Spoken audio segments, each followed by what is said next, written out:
ஆந்தை. ஸ்வான் மற்றும் ஆந்தை. ஒரு காலத்தில் ஒரு காட்டில் ஒரு ஏரிக்கு அருகில் ஒரு ஸ்வான் வாழ்ந்தார். ஒரு இரவு ஒரு ஆந்தை நிலவெளியில் ஏரியின் மீது ஸ்வான் சறுக்குவதைக் கண்டார். அவர் ஸ்வானை பாராட்டினார்.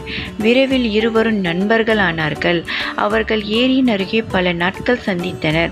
ஆந்தை விரைவில் அந்த இடத்தை பற்றி சலித்து ஸ்வானிடம், நான் மீண்டும் என் காட்டிற்கு செல்கிறேன். நீங்கள் எப்போது வேண்டுமானாலும் என்னை பார்க்க வருக.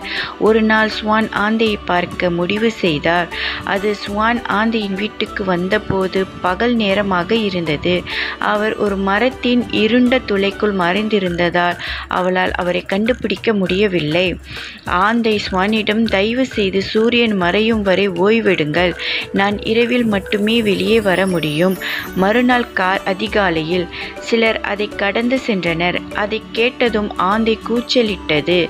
ஆந்தை கூக்குரல் கேட்பது நல்ல அறிகுறி அல்ல என்று மக்கள் நினைத்தார்கள். எனவே அவர்களில் ஒருவர் ஆந்தையை சுட விரும்பினார். ஆந்தை பறந்து ஏரியின் அருகே ஒரு துளைக்குள் ஒளிந்து கொண்டது. ஏழை ஸ்வான் நகரவில்லை. அம்பு ஸ்வானை தாக்கியது. அவள் இறந்து விட்டாள். உங்கள் நண்பர்களை ஒருபோதும் சிரமத்தில் விடாதீர்கள். இந்த குட்டி கதை உங்களுக்கு பிடிச்சிருந்தா என் சேனலை சப்ஸ்கிரைப் பண்ணுங்கள், லைக் பண்ணுங்கள் மற்றும் ஷேர் பண்ணுங்கள். தேங்க்யூ.